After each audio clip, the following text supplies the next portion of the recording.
यार हिमाचल दस्तक में एक बार फिर आपका स्वागत है। मैं हूं आपके साथ मस्तराम डलैल। पेश करते हैं हिमाचल प्रदेश की प्रमुख खबरें। पंचायत चुनावों को लेकर उच्चतम न्यायालय जाने के सवाल पर मुख्यमंत्री सुखविंदर सिंह सुक्खू ने आज स्थिति स्पष्ट करते हुए कहा कि प्रदेश सरकार पंचायत चुनावों के खिलाफ बिल्कुल नहीं है। उन्होंने बताया, लगातार प्राकृतिक आपदाओं के चलते हिमाचल प्रदेश की परिस्थितियां बेहद विकट हो चुकी हैं, जिस कारण प्रदेश में डिजास्टर को लागू किया गया। उनका कहना है कि आपदा प्रबंधन लागू करने के चलते सरकार अब इस पर विचार कर रही है। उन्होंने कहा, किसी अधिनियम और पंचायत चुनाव से जुड़े दो कानूनों की व्याख्या को लेकर सरकार ने माननीय उच्चतम न्यायालय में दरवाजा खटखटाया है। मुख्यमंत्री ने कहा कि सुप्रीम कोर्ट का जो भी आदेश आएगा, राज्य सरकार उसका पूरी तरह से पालन करेगा।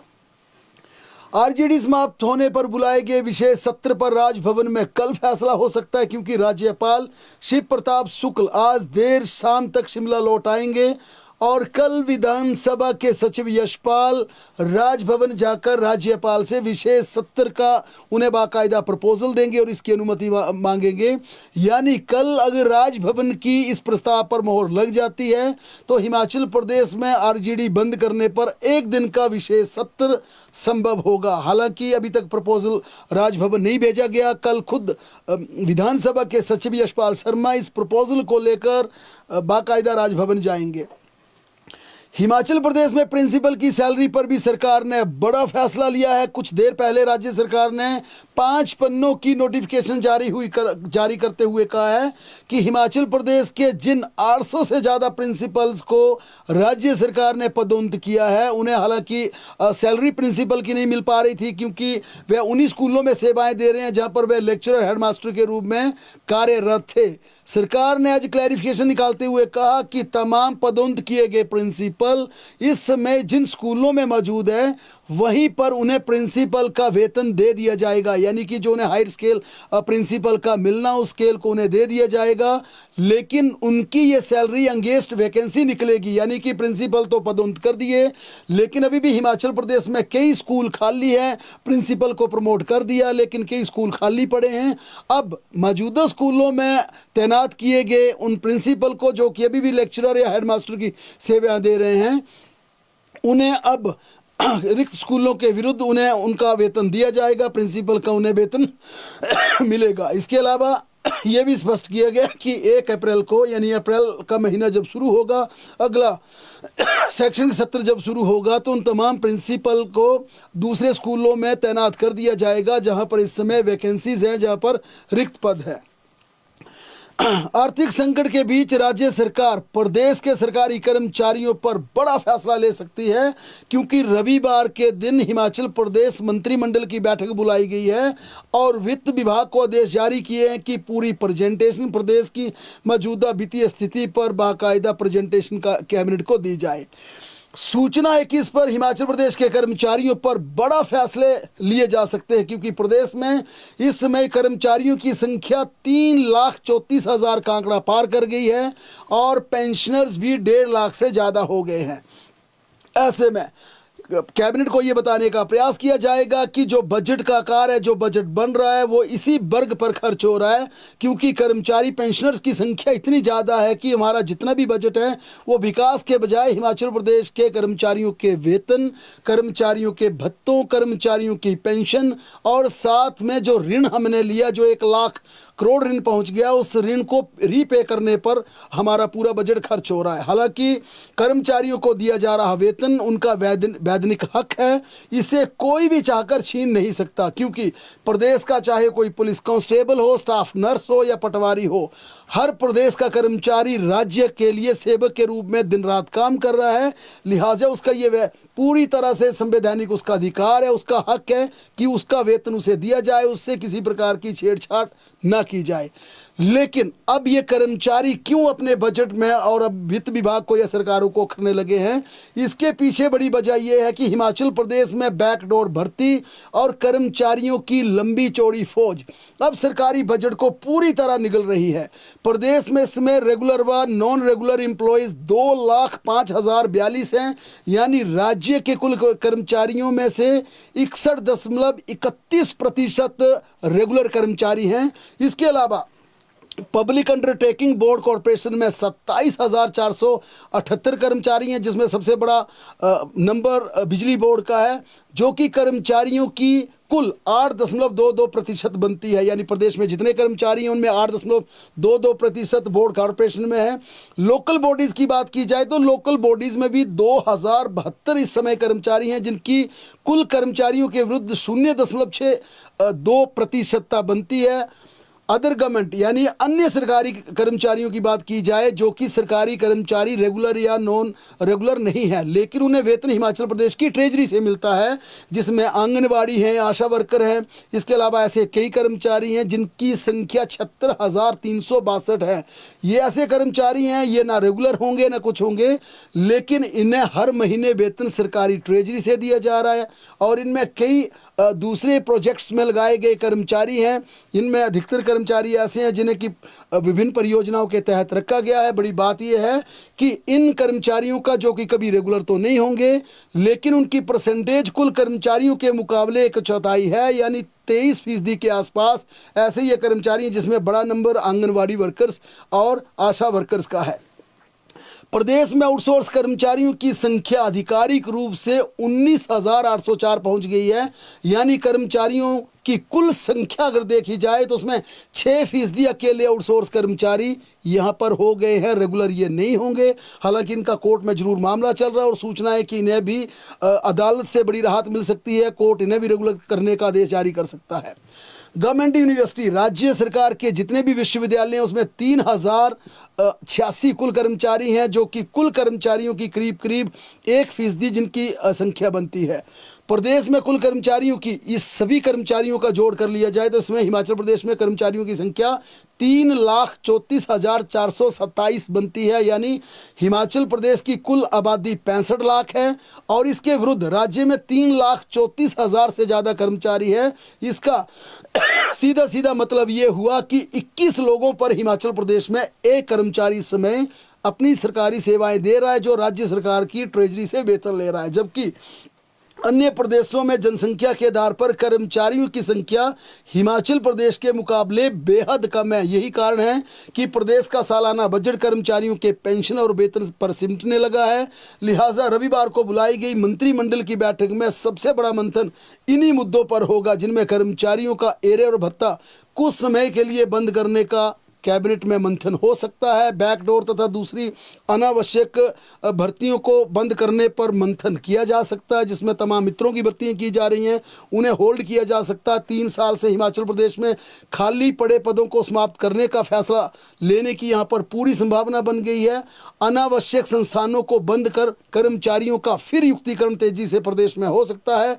कर्मचारियों की पेंशन पर भी मंथन का प्रस्ताव है, यानी कि कर्मचारियों को पेंशन किस तारीख को दी जाए, किस मैकेनिज्म से दी जाए ताकि प्रदेश की स्थिति खराब ना हो। लेकिन फिर वही सवाल उठता है, अगर ये तमाम कदम ही सरकार उठा लेती है तो क्या हिमाचल प्रदेश की वित्तीय स्थिति ठीक हो जाएगी? और हमारा जवाब है ना, बिल्कुल ना। क्योंकि इन तमाम फैसलों के बाद भी प्रदेश की वित्तीय स्थिति नहीं सुधरेगी, क्योंकि सरकार को पहल खुद से करनी होगी, अपने घर से करनी होगी, अपने आप से करनी होगी। अनावश्यक सुख सुविधाओं का त्याग करना होगा। मुख्यमंत्री के आईटी एडवाइजर गोकुल बुटेल की तरह दूसरे तमाम साधन संपन्न मंत्री, विधायकों, चेयरमैन, वाइस चेयरमैन तथा एडवाइजर्स को अपने वेतन भत्ते छोड़ने का साहस दिखाना होगा। अनावश्यक की सब्सिडी हिमाचल प्रदेश में जो दी जा रही है, खासकर अपात्रों को जो सब्सिडी दी जा रही है, उस सब्सिडी को रोकना होगा। जो पात्र है उन्हें सब्सिडी दीजिए, लेकिन कई जगह ऐसी सब्सिडी दी जा रही है जिसकी जरूरत नहीं है। इसके अलावा जो सामाजिक सुरक्षा पेंशन अपात्रों को दी जा रही है उसको भी बंद करना होगा। पात्र को मिले, जिसको जरूरत है उसको पेंशन मिले, लेकिन जो बड़ा हिस्सा साल का करीब 1200 करोड़ पेंशन पर, सामाजिक सुरक्षा पेंशन पर खर्च हो रहा है, उसमें भी सरकार को सख्त कदम लेना होगा। ये तमाम मुद्दे कैबिनेट में चर्चा के लिए जाएंगे। और इस पर बात होगी। लेकिन यहाँ से भी बात नहीं रुकेगी। मंत्रियों को, तमाम सरकारी अफसरों को, जिनके बड़े ठाट बाट है, जिनके पास 5-6 विभाग हैं, उन्हें अपनी 5-7 गाड़ियों की बजाय अपने पास 1 या 2 गाड़ियाँ रखनी होगी। क्योंकि कई सेक्रेटरी हिमाचल प्रदेश सचिवालय में ऐसे हैं जिन्हें 8 से 10-10 गाड़ियाँ उनके पास हैं, 8-10 ड्राइवर हैं, घर में नौकर हैं, चाकर हैं, और मोटे तौर माना जाता है एक बड़ा ब्यूरोक्रेट, बड़ा प्रशासनिक अधिकारी और मंत्री सरकार को लाखों नहीं बल्कि बड़ी संख्या में खर्चा खड़ा हो जाता है। क्योंकि मंत्री का अकेला वेतन या प्रशासनिक सचिव का वेतन नहीं होता, उसके साथ अगर 10 गाड़ियां हैं तो 10 ड्राइवर हैं, उनका वेतन होगा, गाड़ियों का खर्चा होगा, नौकर चाकर का खर्चा होगा, तमाम जो सुविधाएं दी हैं उनमें कटौती करने की यहाँ पर सबसे बड़ी जरूरत होगी। और इससे भी बड़ी बात होगी, हिमाचल प्रदेश में जो खुलेआम जीएसटी की चोरी हो रही है, उस चोरी को रोकना होगा। और ये प्रदेश का हर व्यक्ति जानता है। क्योंकि आप अगर चंडीगढ़ के अलांटे मॉल कभी गए हो, कभी किसी आपने ऐसी दुकान पर शॉपिंग की होगी जहां पर बाकायदा जीएसटी का प्रावधान रखा जाता है, वहां आपको एक पानी की बोतल खरीदने, एक छोटा सा बिस्किट का 5 रुपए का पैकेट या 10 रुपए का पैकेट खरीदने पर भी बिल दिया जाता है। लेकिन चंबा मिंजर मेले में, कुल्लू के दशहरा मेले में, रामपुर व किन्नौर के लवी मेले में, मंडी के शिवरात्रि मेले में, बिलासपुर के नलवाड़ में, सोलन के शुलुनी में, या शिमला धर्मशाला के समर फेस्टिवल में, या प्रदेश में जितने भी फेस्टिवल होते हैं, क्या आपको कभी कोई बिल देता है? बिल्कुल नहीं। बिल मांगने पर नहीं दिया जाता। और एक मोटे अनुमान के तौर पर, चाहे वो धर्मशाला का दाढ़ी मेला हो, या फिर वो चंबा का मिंजर हो, या फिर शिवरात्रि का मेला हो, बड़े स्तर पर यह मोटा अनुमान लगाया गया है, एक मेले में 100 करोड़ से ज़्यादा का बिजनेस होता है। और इन मेलों में आप चाहे बेडशीट लीजिए, चाहे आप रजाई लीजिए, चाहे जो मर्जी सामान खरीदिए, कोई आपको पक्का बिल नहीं देता। और इसके पीछे बड़ी वजह क्या है कि जो भी बाहर से बड़े बड़े डोम लगाने के लिए आते हैं, वो बड़े बड़े प्रभावशाली लोग होते हैं, उनके नेताओं से पूरी तरह से साँठगांठ होती है, अफसरों में उनकी पैठ होती है, हर डिपार्टमेंट में उनकी गोटियाँ फिट होती है। ना उन पर कोई रेड करता, ना उनको कोई पूछता, ना उनको कोई रोकता, ना कोई टोकता। पिछले दिनों देखा गया, धर्मशाला के दाढ़ी में एक बड़ा विवाद हुआ, ट्रेड फेयर लगाया गया, उसे लेकर बड़ा विवाद हुआ। ये विवाद था लोकल वर्सेस बाहर, यानी कि लोकल जितने भी व्यापारी थे वो विरोध इस बात का कर रहे थे कि अगर ट्रेड फेयर लगेगा, बाहर के लोग आएंगे, सस्ता सामान बेचेंगे, तो लोकल दुकानदारों का क्या होगा। लेकिन ये किसी ने नहीं सोची। उससे बड़ी बात थी कि इन ट्रेड फेयर में टैक्स की चोरी होती है, लिहाजा सरकार ने जब तक इस टैक्स चोरी को रोकने के लिए कदम नहीं उठाए, प्रदेश की दुर्गति बद से बदतर होगी। क्योंकि अगर 100 करोड़ का सामान, ये खुद सरकारी आंकड़े हैं कि जो बड़े हिमाचल प्रदेश में बड़े मेले होते हैं उसमें 100 करोड़ से ज़्यादा का बिजनेस होता है, तो 100 करोड़ में जो जीएसटी आने वाला होता है वो सरकार को नहीं आता, वो जाता है कहीं। ये खुद भी मानते हैं। ऐसी अपुष्ट सूचनाएं होती हैं कि मैनेज किया जाता है, तमाम एजेंसियों को मैनेज किया जाता है, आकाओं को, सियासी आकाओं को मैनेज किया जाता है, ये फेयर लगते हैं, लेकिन जीएसटी का बिल किसी को नहीं मिलता। बड़ी बात यह है कि जब हम चंडीगढ़ जाते हैं, हमने पहले जिक्र किया, आप अलांटे मॉल में जाएंगे, पानी के बोतल चाहे 20 रुपए की आएगी, 40 की आएगी, आपको बिल मिलेगा। आप बिल बेशक पकड़िए ना पकड़िए, बाकायदा मशीन बिल काटेगी, आप कुछ भी खरीदिए आपको बिल मिलेगा। किसी भी कमर्शियल आप अगर एस्टेब्लिशमेंट में जाते हैं, दुकान में जाते हैं, आपको बिल मिलेगा। लेकिन हिमाचल प्रदेश में ऐसा बेहद कम है। और खासकर जहां पर गारमेंट्स बिकता है, जहां पर इस तरह के ट्रेड फेयर में सामान बिकता है, वहां पर आपको बिल नहीं देता। ऐसे में सरकार ने जब तक, अगर इन तमाम की जाए तो ये माना जाता, खुद सरकार मानती है कि इन तमाम बड़े ट्रेड फेयर में, हिमाचल प्रदेश के बड़े उत्सवों में जितने भी क्योंकि हिमाचल प्रदेश का कोई ऐसी जगह नहीं है, सुंदरनगर और बिलासपुर में नलवाड़ होते हैं, हर जगह कोई ना कोई बड़ा मेला होता है। इन मेलों में जितने भी बाहर के व्यापारी आते हैं, कभी बिल नहीं देते। और मोटे अनुमान के अनुसार हिमाचल को सैकड़ों करोड़ रुपए के जीएसटी की चपत लगती है। क्योंकि आकाओं के चलते उन्हें परमिशन मिल जाती है, लेकिन उनको बिल जनता को नहीं दिया जाता। इसके चलते हम बड़े स्तर पर एक चूक कर रहे हैं, हम बड़े स्तर पर नुकसान कर रहे हैं। ये तमाम कई बड़े फैसले हैं जो अगर सरकार ने नहीं लिए, फिर व्यवस्था बिगड़ेगी। लेकिन इसी बीच सरकार ने आज एक और क्लैरिफिकेशन निकाली, और ये क्लैरिफिकेशन है हिमाचल प्रदेश में अधिकारियों और मंत्री विधायकों के आवासों पर लगे टेलीफोन को लेकर। हालांकि ये जो वेतन, उनको माफ़ कीजिएगा, ये टेलीफोन अलाउंसेज है, टेलीफोन भत्ते हैं, ये आज से नहीं बल्कि काफ़ी पुराने मिल रहे हैं। लेकिन जब ये चिट्ठी आई तो इसे चिट्ठी को देखकर कईयों अधिकारियों के होश फाख्ता हो गए, क्योंकि कई लोगों को पता नहीं था कि हिमाचल प्रदेश के अफसरों को, मंत्रियों को पता था, अफसरों को नहीं पता था कि उनके घर के टेलीफोन, उनके मोबाइल फ़ोन, सारा खर्चा सरकारी ट्रेजरी से होता है। ये 94 से चला रहा है। 2010 में भी इसकी क्लैरिफिकेशन आई, आज भी क्लैरिफिकेशन जारी की गई, और आज जो क्लैरिफिकेशन थी उस क्लैरिफिकेशन में ये कहा गया कि आप जो पहले अपना लैंडलाइन लगाते थे तब इंटरनेट का ज़माना नहीं था, फाइबर का ज़माना नहीं था। अगर आपकी जो सीलिंग की है, कैपिंग की है उस अमाउंट में, अगर आप ये सुविधा अवेल करना चाहते हैं तो कर सकते हैं, अपना बिल रेज दीजिए, सरकार देगी। यानी जो प्रावधान है, जो व्यवस्था वो पुरानी है लेकिन क्लैरिफिकेशन है। लेकिन ये क्लैरिफिकेशन की जब चिट्ठी आई तो सोशल मीडिया पर ट्रोल होने लगी, और ट्रोल होने के पीछे बड़ी ये वजह थी कि जनता को पता चला कि हिमाचल प्रदेश में टेलीफोन अलाउंसेस किस किस को कितना मिलता है। हालांकि आज की चिट्ठी में ये स्पष्ट है कि रेजिडेंशियल फ़ोन मोबाइल को अब पूरी तरह से जो डिवाइसेस जिस तरह से अपग्रेड हुए, क्योंकि अब लोग अपने घरों में फाइबर लगा रहे हैं, फाइबर का बिल भी अफसरों को मिल सकता है सरकारी खजाने से। सरकार का कहना है कि ये फैसला प्रशासनिक कार्य क्षमता बढ़ाने और जवाबदेही सुनिश्चित करने के लिए लिया गया है। हालांकि टेलीफोन भत्ते की ये सुविधा 1 सितंबर 2010 से दी जा रही थी, 1994 से भी दी जा रही थी, जिसमें बार बार बदलाव किया गया।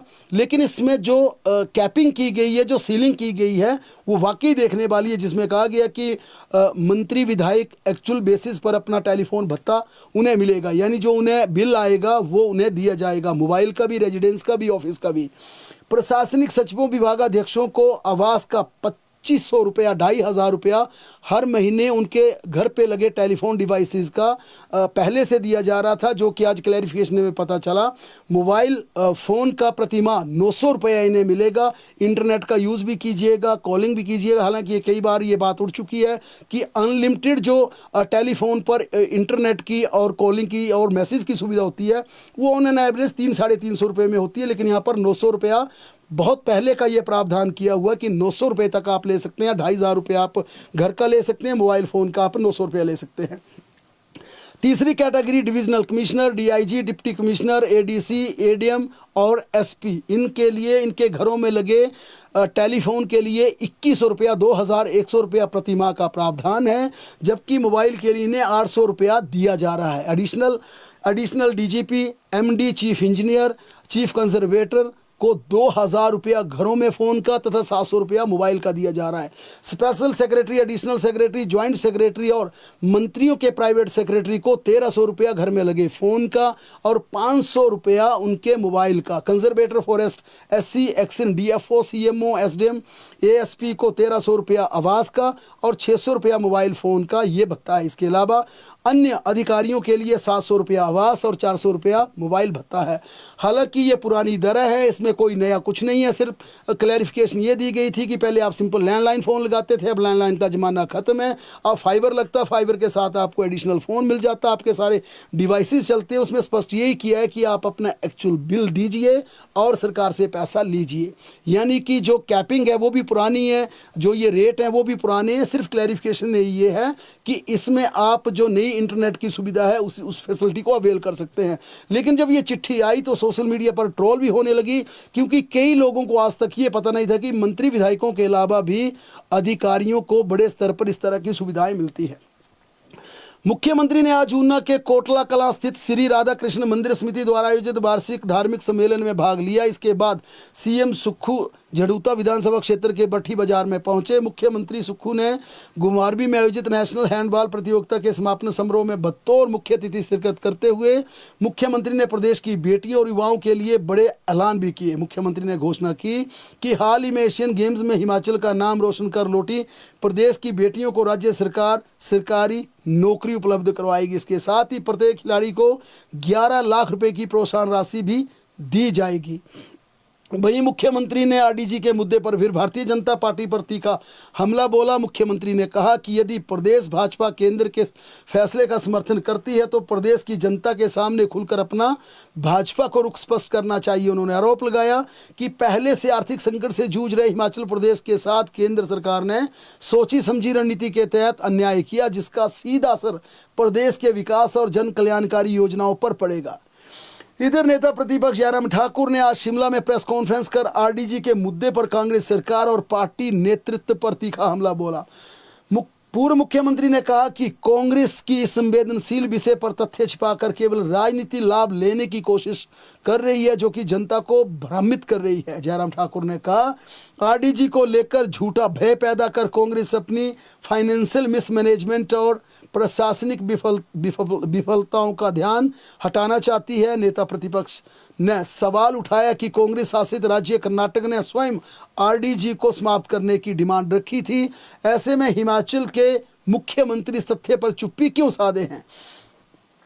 जयराम ठाकुर ने पूछा कि क्या कांग्रेस अलग अलग राज्यों में अलग अलग राय रखती है, उनकी अलग अलग नीति है। जयराम ठाकुर ने यह भी कहा कि 15वें वित्त आयोग की सिफारिशों में पहले ही संकेत दे दिए थे कि भविष्य में आरडीजी की व्यवस्था को चरणबद्ध तरीके से समाप्त किया जा सकता है। उस समय वर्तमान मुख्यमंत्री विधानसभा के सदस्य थे और इस विषय से भली भांति परिचित थे, फिर भी अनभिज्ञता का दिखावा क्यों किया जा रहा है। जयराम ठाकुर ने कहा कि वित्त आयोग की सिफारिशें दीर्घकालिक आर्थिक ढांचे के तहत लागू होती हैं और राज्यों को पहले से इसकी जानकारी दी जाती है। उन्होंने कहा, कांग्रेस को राजनीतिक बयानबाजी छोड़कर प्रदेश की बिगड़ती वित्तीय स्थिति सुधारने पर ध्यान देना चाहिए और अपने खर्च प्रबंधन पर जनता को जवाब देना चाहिए। इस दौरान नेता प्रतिपक्ष ने एक सवाल के जवाब में कहा कि विधायक प्राथमिकताओं की बैठक को लेकर हम आज शाम होने वाली विधायक दल की बैठक में तय करेंगे। उन्होंने कहा कि आसाम को भारतीय जनता पार्टी के विधायक दल की बैठक बुलाई गई है। इसमें चर्चा के बाद तय किया जाएगा कि हम राज्य सरकार की बुलाई गई विधायक प्राथमिकता मीटिंग में हिस्सा लें या ना लें, क्योंकि पिछले साल इसका बहिष्कार कर दिया था। दरअसल सीएम सुक्खू ने कल और परसों विधायकों की प्राथमिकता जानने के लिए बैठक बुलाई है। भाजपा का पिछले वर्ष आरोप था कि सरकार हमारी प्राथमिकताओं को जब तरजीह नहीं देती तो इस बैठक में हमने हिस्सा लेकर क्या करना। लेकिन आज की विधायक दल की बैठक में आज भाजपा विधायक दल ये तय करेगा कि कल होने वाली बैठक में हिस्सा लेना या नहीं। मुख्यमंत्री सुखविंदर सिंह सुक्खू ने प्रदेश के शैक्षणिक संस्थानों में अनुशासन बनाए रखने के लिए एक बड़ा निर्णय लिया है। मुख्यमंत्री ने ऐलान किया कि आगामी 1 मार्च से सरकारी और निजी दोनों प्रकार के स्कूलों में विद्यार्थी मोबाइल फ़ोन नहीं ले जा सकेंगे। ये कदम विद्यार्थियों के शैक्षणिक माहौल को बेहतर बनाने के उद्देश्य से उठाया गया। मुख्यमंत्री ने सख्त चेतावनी देते हुए कहा कि यदि कोई छात्र स्कूल परिसर में मोबाइल लाते पकड़ा गया तो उस पर 500 रुपये नकद जुर्माना लगाया जाएगा। इसके साथ विद्यार्थी का मोबाइल फ़ोन भी जब्त कर लिया जाएगा।